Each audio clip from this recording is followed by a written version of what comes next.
one clarification. All right. I know I had a lot of questions on glycerol, phospholipid, and sphingolipids. So what I'm saying, you have two general groups, okay? Membrane lipids, glycerol, phospholipid, large group, and sphingolipid, another large group, okay? Within the glycerol phospholipid, you have your phosphatidic acid. Basically, you have your glycerol backbone, two fatty acid attached to it. The third carbon, you have phosphate attached to that, and you have another head group, depending on the head group, so you have a different type of glycerol phospholipids. Is that clear? So similarly, on your sphingolipids, you have your sphingosine fatty acid attached on the end group, which is ceramide. Now, the difference between different sphingolipids in general is a group. Okay? The head group is a polar group. So, okay? So really, if you have questions, we can clear out some more, because I'll be with you for the next week. So two big groups, glycerol phospholipid and sphingolipids, okay? And all of them have a, the backbones plus head group attached to it, okay? Now we're gonna talk about introduction to metabolism. So basically in this lecture, what we're gonna do is to, not to go directly in detail all the metabolic pathway, but just put all the metabolic pathways together to a single example, so at least you can see and have an idea or the feel for each of those metabolic pathways that we're gonna go in detail in the next week or two, okay? So the example we have here is this case. This young man laying here was evaluated, failed to thrive. It's now developing normally. And if you look at it, it has this large area on his stomach, as you can see. Okay? So what that tells you, something is going on with this young man. Specifically, if you look at his midsection, you have the liver is larger. Okay? So the liver is larger. You take the blood work, blood sample, they went for analysis. They found that the young man is hypoglycemic. The blood glucose level is low. Lipidemic, the blood lipid is high. Hyperuricemic, he has a high blood uric acid. It has hyperalanemia, so basically alanine, which is an amino acid, level is up. So lactic acidemia, so lactic acid level is up. It has hypercholesterolemia, okay? Everything is gone almost bad with the young man. And guess what? It's only one single mutation for that guy. And the liver is really in big, big trouble. As you can see, the liver is enlarged here. So what's going on with this young man?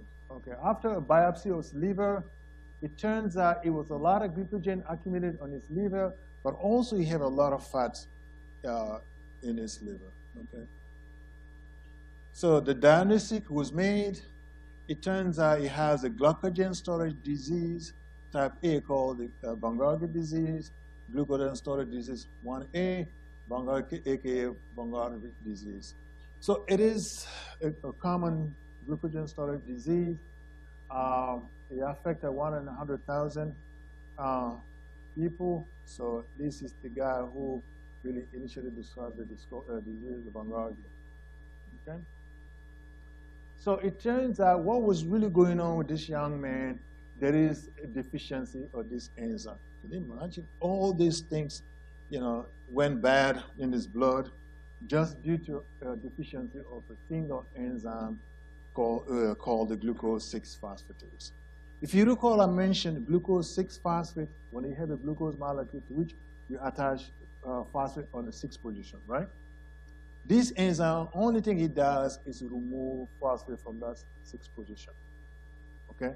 So kinases phosphorylate glucose or proteins or molecules, and phosphatases remove those phosphates. Is that clear? So I want to know now, when we talk about kinases, it's a phosphorylation occur. When you say phosphatases, phosphate get removed. Okay? So this molecule is a phosphatase. So basically, the glucose 6-phosphate You take the glucose 6-phosphate as a substrate and cleave off the fatty acid. Okay? And this is very, very important because inside your cell, when the glucose is phosphorylated, it gets trapped. And this is how your body traps glucose. So once you eat food and the glucose level rises up and get it inside the cells, it gets phosphorylated by kinase. If you recall, we mentioned glucokinase yesterday and exokinases, right? Those two kinases, once the glucose get in, they're phosphorylated glucose, so it can't come back out. So once they phosphorylate, more glucose get in and get phosphorylated, so you trap glucose inside the cell, okay? So the phosphate, conversely now, if you want to release glucose outside the cell, you have to remove the phosphate. So once you remove the phosphate, then the glucose can come outside the cell. And that's very important if you want to maintain the blood glucose, especially the glucose has to be released by the liver in order to maintain the blood glucose.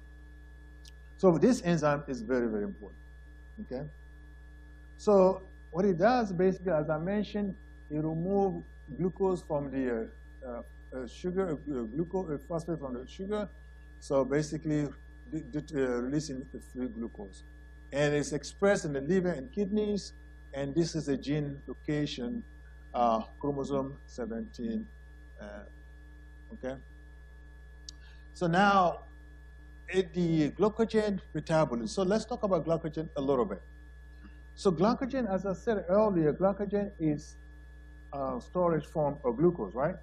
So when you're well-fed condition, you're taking a lot of sugars in, the sugar just get trapped in your liver and then get laid down as glycogen and then for storage purpose. If you recall, I mentioned two enzymes to you yesterday, the exokinase and the glucokinase, okay? So the glucokinase has, which one has a higher Km value? Glucokinase, right? So glucokinase, exokinase has a lower Km. The fact that the glucokinase has a higher Km, it will not touch the glucose until the glucose level reaches a certain level. But the exokinase has lower Km, it's found in the muscle tissues and so forth. So when the glucose get in the muscle tissues, they get phosphorylated, they get trapped, and get utilized for energy purpose. So the glucokinase will just sit and look at the glucose until the level reaches a certain point. I'm not going to phosphorylate it for glucogen synthesis until the level reaches a certain point. Does that make sense? Good. So now the glucogen is the storage form.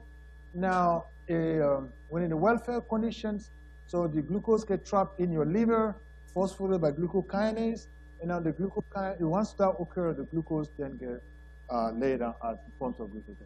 Now, it turns out when you're in your low blood glucose condition, now you're not eating for a while, so you have to release the glucose, right?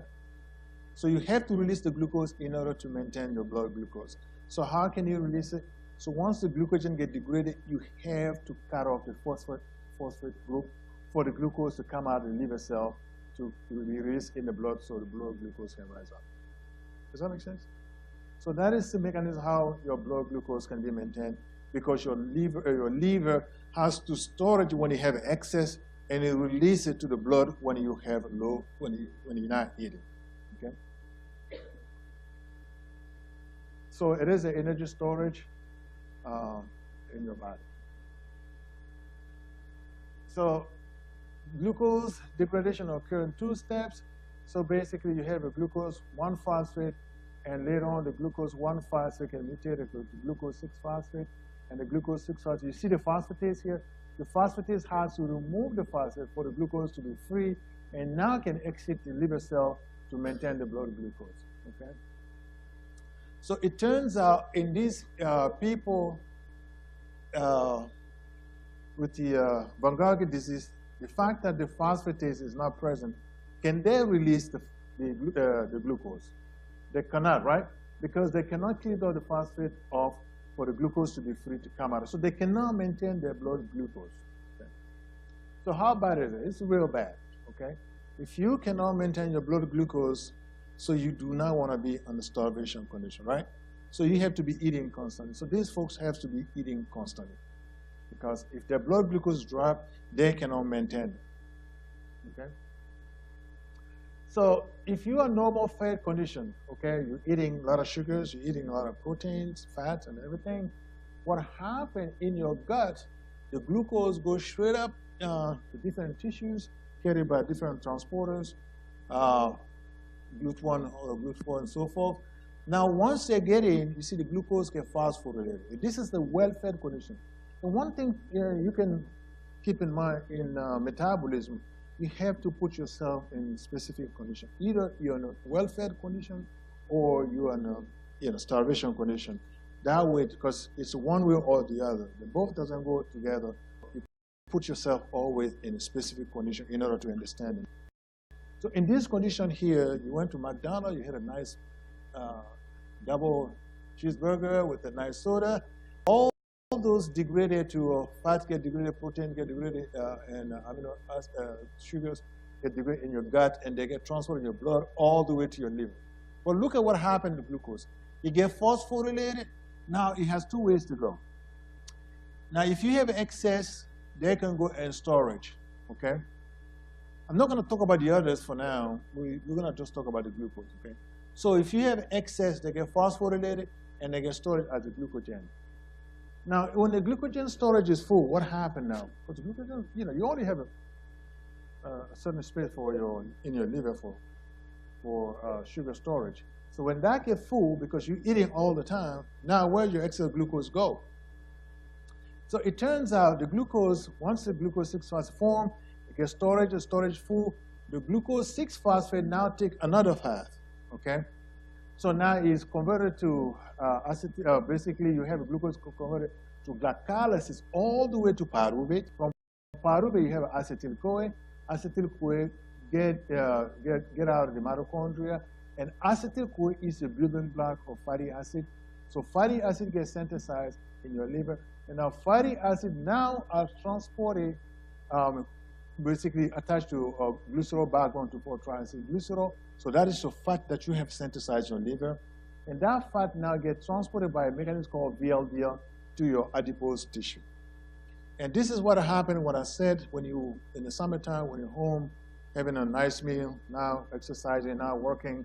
So you have enough energy on board, now you have to store it for rainy days, right?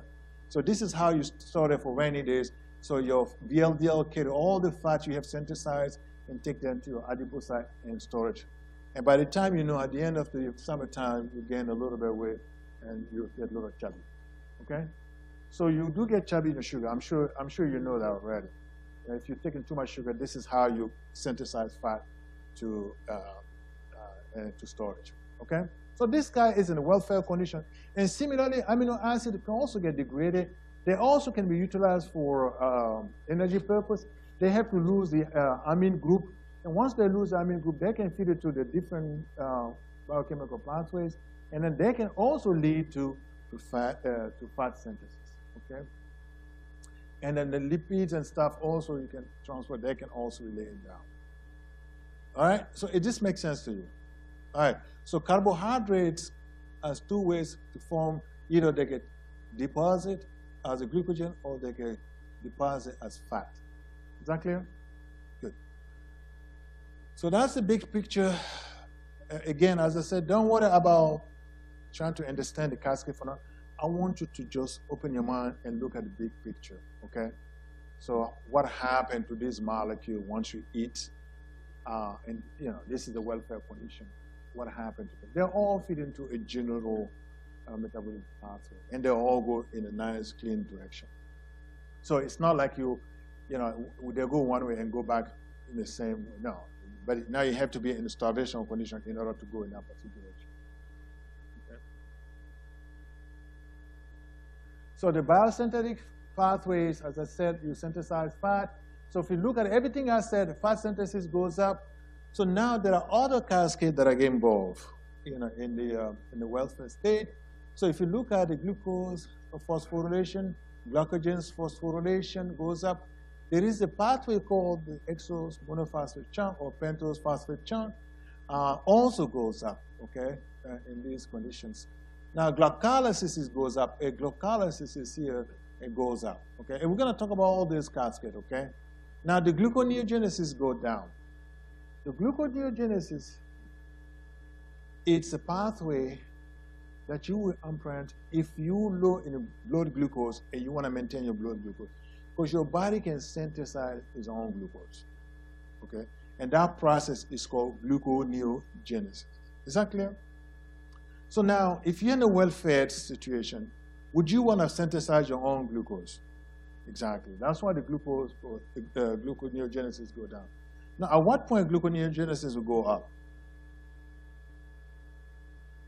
When you're in a starvation condition and your blood glucose drop, you don't have any glycogen to maintain it, and then your gluconeogenesis, the new glucose synthesis, start taking place. And we're going to talk about all this cascade for the next week or so. Okay? So I'm just want to give you a general structure how these cascades are coordinated to a certain extent. Okay? Now, fat biosynthesis, as I mentioned, also goes up just because you have enough substrate to synthesize acetyl-CoA, and the acetyl-CoA can lead to formation of fatty acid, and the fatty acids attached to glycerol backbone. Now they are transported by and this is a transport mechanism. The VLDL is a transport mechanism, fat synthesized in your liver. Okay? So the lipid biosynthesis also goes up. Okay? So this is a big picture. Again, don't try to memorize any of these things for now. Just see it's biochemistry. Just look at it. Don't try to remember any enzyme. But to show you how everything's are interconnected. You see your amino acid that you have learned. Those amino acids can also feed into general metabolism cascade. Sugars get in and everything else. Even the nucleic acid to a certain extent get into these pathways. All right. So now in a well-fed, everything I said, I'm going to show to you in a timely manner what's happened. So when you are in a well-fed condition, you have to eat a nice meal. Your blood glucose is high. Okay, this is the glucose that you have ingested.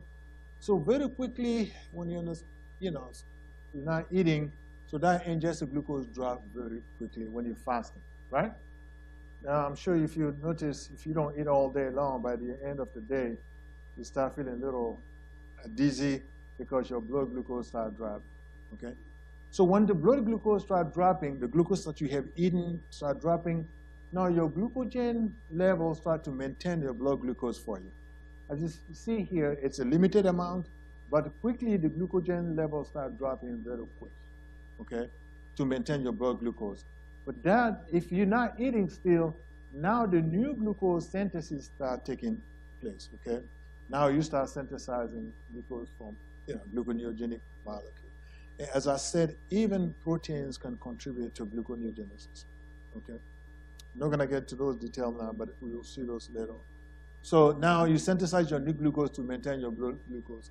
Now, if that doesn't hold it, you're still not eating, now the fat mobilization start coming up in order to try to suppress for the energy to basically to supply the energy. Now your glucose that you have is going to be geared straight up to your brain, okay? So your body trying to adjust it. So if you're eating, everything is normal, you're fine. But if you're not eating, all these bad things start happening. You lose your sugar you eat get lost, and glucogen level get lost, and then the gluconeogenesis goes and still start getting lost as well because you start running out of your proteins. At that point, the gluconeogenesis, you start digging into your proteins in order to maintain your blood glucose. Okay, if you're not eating. So that's why when you're dieting, do not starve yourself because you lose your proteins, the muscle cells, and so forth. So that's why if you really don't want to take a sugar, you can take a protein. And proteins can degrade to amino acid, and amino acid can also supply for gluconeogenesis to maintain your blood glucose. Okay, so you do get the glucose when you have proteins on board, because they can feed into the gluconeogenic pathways in order to maintain the blood glucose. Is that clear? Okay. Now, if you don't eat proteins and you're starving yourself, you start losing muscle because your muscles now, proteins, your muscle now contribute for gluconeogenesis to maintain your blood glucose. All right? Is that clear? Start to lose weight and you start losing muscle. That's not a good thing to have, right? Good. All right. So in the faster conditions, so basically what's going on, you start maintaining your blood glucose, okay? So glucogen start mobilizing from the storage. We have glucose 6-phosphate formation. As I said, in order glucose to come out of your liver, you need to cleave the phosphate off. Okay, so where that is the place where the phosphatase play a role. It's in glucose 6-phosphatase. You remove the phosphate, and now you have your free glucose come out. Okay, that's how you maintain your blood glucose. So if this cannot occur, okay, so the glucose 6-phosphate is then trapped inside your liver, but it has to go somewhere because your body is still saying, "Hey, listen, I'm starving." You release glucose. The glucogen is getting degraded, but it's not coming out of your cell. Okay, so then they get trapped. As I said, when you get trapped, everything feeds into the acetyl-CoA synthesis. Okay. Now, how are these fatty acids coming from? So basically, as I said, when you're starving and you're maintaining your blood glucose, gluconeogenesis is occurring, and you're still not eating, now the body will say, okay, I'm going to synthesize some glucose, but I'm going to give it straight up to your brain, okay? Your organs that are very, very critical that need, and your red blood cells that need glucose for energy. Now your body starts digging first in the fatty acids for energy purpose, okay? So the energy, so if you're not eating, so your adipocytes start releasing fatty acid, you have a lot of fat mobilization from your adipocyte all the way to tissues. Your cells start eating utilizing fatty acid for energy purpose. And the fatty acid degradation is called the beta oxidation. We're going to talk about that too. So they get degraded, and at the end of the day, you have acetyl-CoA. So if you reach a certain point and then you're still starving, now your blood glucose is going to be relatively low, so you're not going to be able to maintain it. So those fatty acids degrade to acetyl-CoA. What the liver does is to take the acetyl-CoA, combine them together to what's called the ketone bodies, okay, to small molecules. And the ketone bodies get released in the blood and then go to your brain can utilize, all tissue can utilize the ketone body except the liver itself, okay? I'm sure you probably noticed this. When somebody's starving itself for a long time, it starts having this cetonic breath, because the acetone, ketone body, one of them, the acetone, is a volatile. So because coming out from the acetyl-CoA forming those ketone body, one of the acetone, it's one of those ketone body. You have a hydroxy butyrate, all those ketone bodies, okay? And they come from acetyl-CoA coming from the fat breakdown, okay? Is this clear? Now, as I said, your muscles start contributing by giving up the amino acids because you're in the starvation condition. If you're starving, you start digging into your muscle for amino acids, and your body gonna utilize these for gluconeogenesis. Is that clear? Okay. So don't starve yourself to lose weight because you're gonna lose muscle through this pathway. So in Van Gogh disease, if you look at it, so you have the glucose 6-phosphate get trapped inside, okay? And then if that occurs, the liver start getting, because the glucose 6-phosphate get trapped in, and that can cause accumulation of waters and so forth, and the liver get enlarged, okay? So now in the fast condition in a child, so let's say if you have in the Van Gogh disease now, go back to the Van Gogh disease, this child is lacking the enzyme that basically cleave glucose 6-phosphate, the phosphate out to glucose so it can release. So now if the child is fasting, well, you're not feeding him, so he cannot feed himself very well, then the child will start digging into glucose.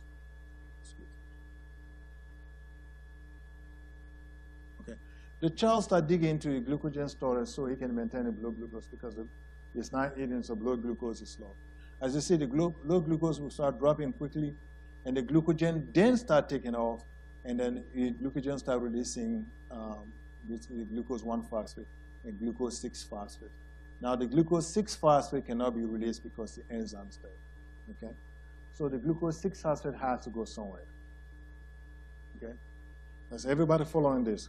Because this is important. It's gonna, the young man has so much problem in his blood, a lot of parameters, increasing blood. I started in this one. That's why I'm taking my time, so you can have an idea where the glucose 6-phosphate is going, and then we can dissect a little bit. So it's lacking the enzyme. It's the same enzyme here in order to release the glucose. Now you see where the hypoglycemia came from? If you cannot maintain your blood glucose, if you cannot release the glucose from the glucose 6-phosphate, and you're not eating glucose, so your blood glucose is dropping, okay? That is why the first thing you have is a hypoglycemia, right? So the hypoglycemia is due to that because it's not because it doesn't have any glucose in the storage, but because it cannot release them. So as a result, the glucose 6-phosphate levels start rising up in your liver. And they have to go somewhere, right? So now, they can be degraded through glycolysis and other pathway that we're going to talk about, okay? Now, the glucose 6-phosphate will start dropping, going down, but your body will say, okay, this guy is really starving for glucose. Even though he has glucose 6-phosphate accumulation in his liver, so the body is sensing low glucose. Glucagons and all those stuff goes up. Those will signal gluconeogenesis, okay? So guess what? Not only you are releasing glucose from glucose 6 from your glycogen storage, but your body also stimulating glucose 6 gluconeogenesis. And that is why. Why is that? Why is stimulating gluconeogenesis? If you follow everything I'm saying. Huh? It doesn't think you have a glucose. The glucose is in your liver, but the fact that it's not in the blood glucose drop. So as you know, when the glucose is gone, the glucagon level goes up, right? So that will stimulate gluconeogenesis. So your liver not only have a glucose 6-phosphate accumulation, but the gluconeogenesis start taking place, and you start forming even more glucose 6-phosphate. Can those glucose 6-phosphate get released? No. So you see glucose 6-phosphate, you see from those molecules, gluconeogenesis will take place. At the end of the day, you end up with the glucose 6-phosphate, and it has to be released. But here again, the enzyme is bad. You see those bolded arrow? So this is the gluconeogenesis. So now glucose 6-phosphate is formed from gluconeogenesis. Not only you got some from glucogen lysis, but you also got some from gluconeogenesis. And those glucose 6-phosphate cannot be released in forms of glucose, so they even more accumulate inside your liver, okay? So, and then again, that is in a fast condition, not in a well-fed condition, right? Because if it's a well-fed condition, the glucagon will not be released, so the gluconeogenesis will not be released. So the one key thing you have to remember is the patient has to be in a fast condition in order for all these things to occur. So because of that, the glucose is not getting released because of the lack of the glucose 6-phosphate. So the patient will exhibit hypoglycemia, as we are seeing in his blood glucose test. Okay, is this clear? Good. Now you have glucose 6-phosphate accumulation now, right? Because it's coming from glycogen, and it's also coming from gluconeogenesis. Now it accumulated, it has to go somewhere, okay? So there are many ways it can go, okay? It can go through what's called the glycolysis, okay? But it can also go through what's called the pentose phosphate shunt. But also, once you go to through glycolysis, now acetyl-CoA formation occur, and they can also lead to formation of fatty acids. And again, the fatty acid synthesis, I'm not asking you to try to memorize anything in this. I just want you to have an idea that fatty acids get synthesized. When you have an overstimulation of glycolysis, acetyl-CoA goes up, and that acetyl-CoA can go to synthesize fatty acid and get layered as a fatty acid. Okay? So you see the gluconeogenesis, the glycolysis. So this is the glycolysis from glucose 6-phosphate. When the glucose breaks down through this cascade, a total of 10 steps from glucose, the end product of glycolysis is called pyruvate. Okay, you see it? This is called the glycolysis, okay? So in this case, it started from glucose 1-phosphate, but normally it starts from your glucose from here. So a total of 10 steps. So from glucose all the way to pyruvate, that is your glycolysis. For those who already get a biochemistry, you know this, right? But for those who didn't get a biochemistry, so that is the step of glycolysis. Basically, glucose can break down all the way to pyruvate.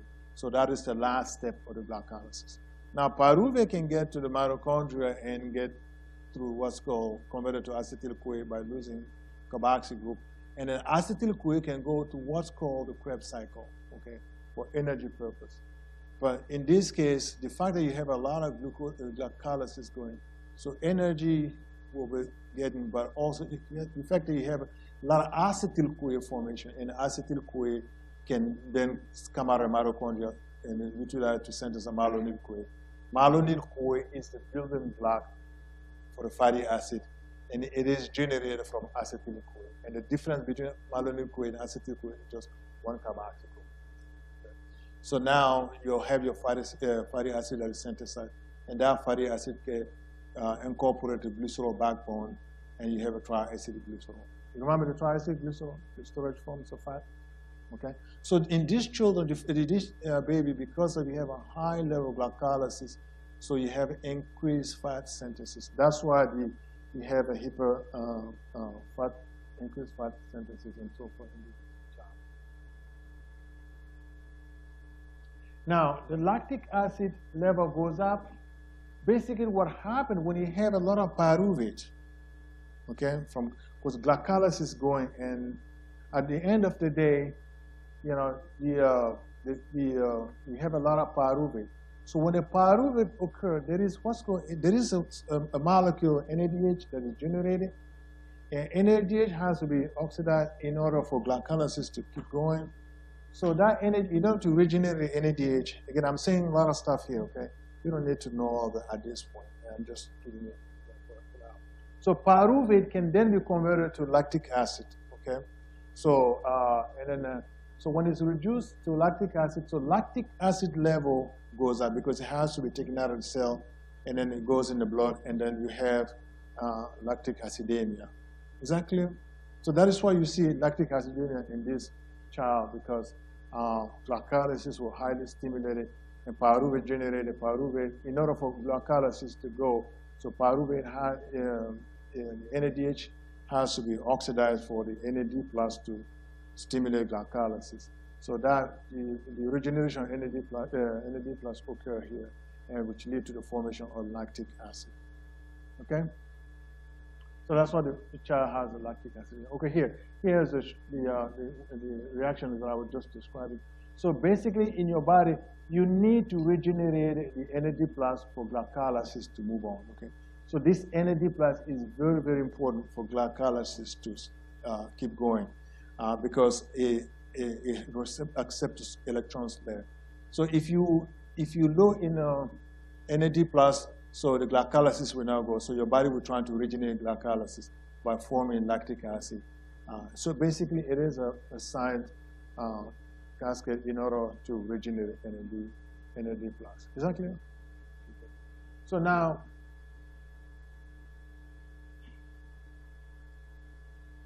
so the hypertriglyceridemia. So now we know why you have a hypoglycemia, right? Because the glucose is not being released. Now, you have lactic acidemia, but you also have elevated fatty acid synthesis, okay, as I mentioned earlier. Now, in the adipocyte, now let's put it this way. Now you have a low glucose, right? So the insulin is low. You agree with me? When the glucose level in your blood goes down, insulin goes down, right? And the glucagon is up. When the glucagon is up, so which means you're in a low energy state, right?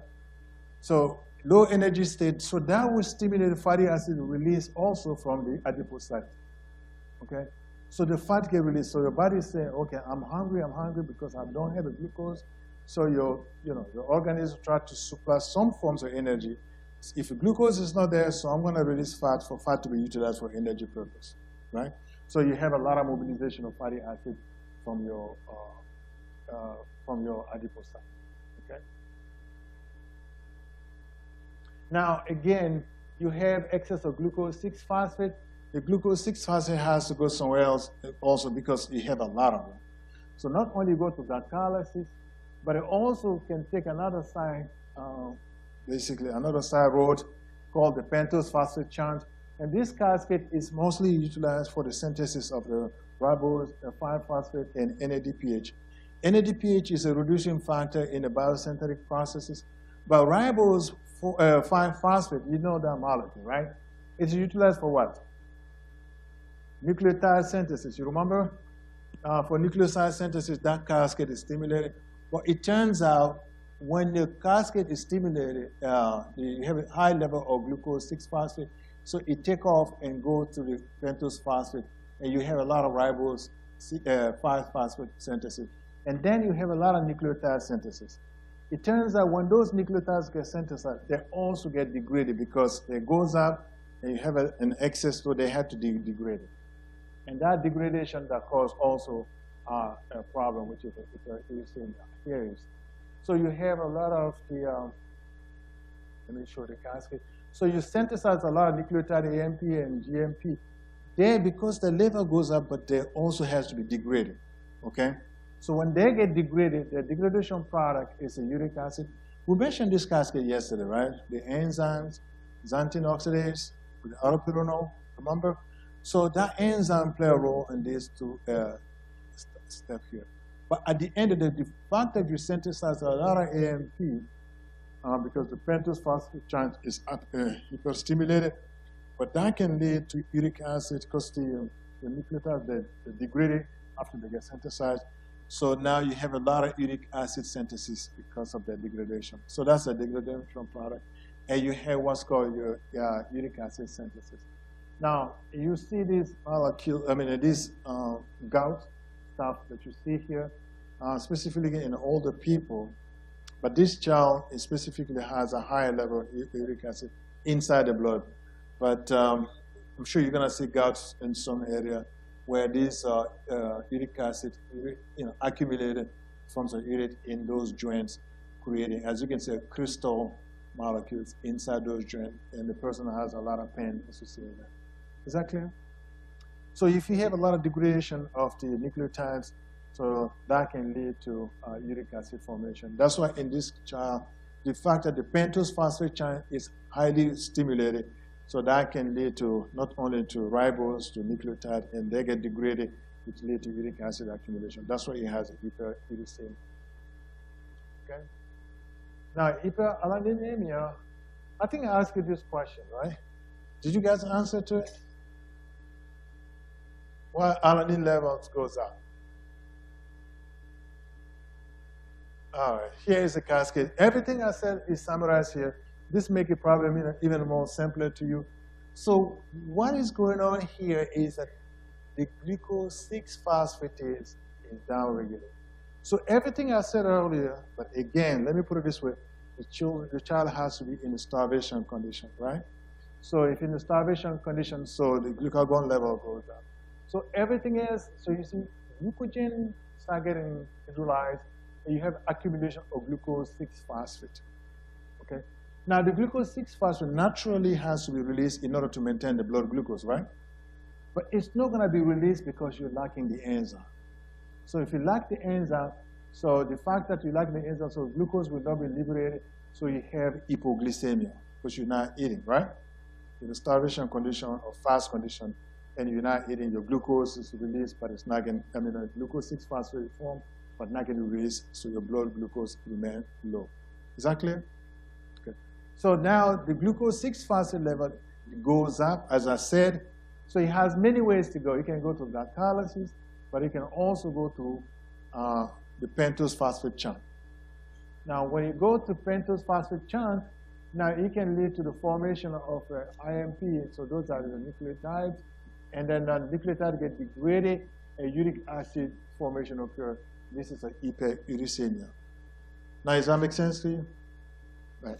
So now, the fact that the levels up, so glycolysis goes up. So when the glycolysis goes up, you also have pyruvate formation. Now look at the pyruvate very closely, where pyruvate can lead to. Pyruvate can be converted to acetyl-CoA, and then you have a fatty acid synthesis, but you also have a cholesterol synthesis, okay? Because acetyl-CoA is a building block, not only for fatty acid, but also for cholesterol. And that's why this young man is has a hypercholesterolemia, because the cholesterol is nicely synthesized. Okay? Fatty acid also has been synthesized. Now, as you remember, fatty acid get attached to the glycerol backbone, and glycerol phosphate from the glycolysis. So that come off, and then you have fatty acid attached to it. Now you have the triacyl glycerol. Now the triacyl glycerol now gets storage, carry out the liver in forms of VLDL, but cholesterol also get carried out in forms of VLDL. Keep that one. I'll continue to repeat VLDL. So just to prepare you for the lipoproteins, VLDL transport fatty acid, and basically lipid that is synthesized in your liver. Okay, the very low lipoprotein lipid, VLDL, very low density lipoprotein. So now this is why the young man has a hyperlipidemia, because this cascade is highly activated. You have a lot of substrate. Substrate has to go somewhere. Okay. Now again, pyruvate can go and form the lactic acid, as you recall, we mentioned that, right? To regenerate NAD+. So pyruvate is converted to lactic acid by the enzyme called lactate dehydrogenase enzyme. That is why he has hyperlactatemia. Now pyruvate now can go to a third one, if you recall, and this is what I asked you to answer. If you did not, here is the thing. Pyruvate can lead to alanine. By what mechanism? Yeah, ALT is the enzyme. That is what's called aminotransferase reaction. Now, what you have to remember, alanine is amino acid. The only difference between alanine and pyruvate, it's an amine group. Okay? So you take pyruvate, you attach an amine group, you have your alanine right there. Okay? And then this is how you synthesize many amino acids in your body. Non-essential ones you can synthesize in many cases by aminotransferase, just by adding the amine group to a molecule. For instance, in this case, the alpha keto, then you form alanine that way. Is that clear? Okay. So keep that in mind. In your proteins.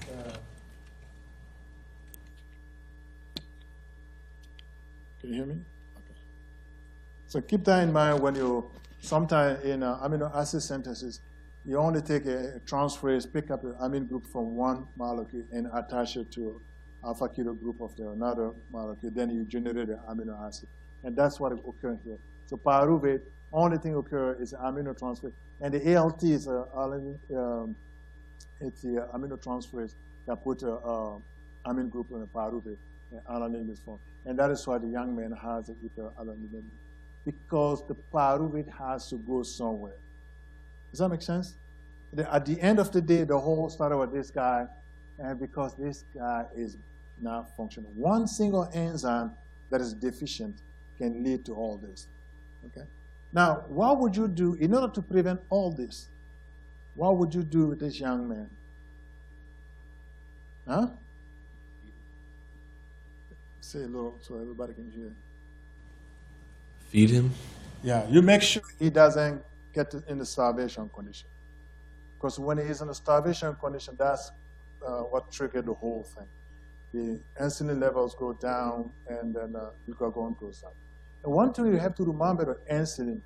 Insulin will always stimulate fat synthesis, but it will oppose to fat mobilization from fat storage. Okay, I'm sure you guys know this. You want to lose weight? Oh, stay away from sweet, right? Yes, sweet can generate energy, but still, sweet can also stimulate what? Insulin. And insulin is not a good stuff if you want to lose weight, because insulin stimulates fatty acid synthesis. Once the fatty acid gets synthesized, insulin stimulate also the triacylglycerol formation, and insulin stimulate the fat to be stored in the fat storage. And then stand in the door, you're not coming out of here. Okay? So insulin stimulate fat synthesis, but oppose fat utilization for energy purposes. So if you're on a high sugar diet, so your blood insulin stay up, so not only you lay down fat, but you cannot lose the fat because insulin opposed to the fat mobilization. But now you're starving, then insulin drop, glucagon goes up, and the glucagon stimulate fat release from the storage. Is that clear? Keep that in mind. All right. If you don't have any question, I'm done. Thank you.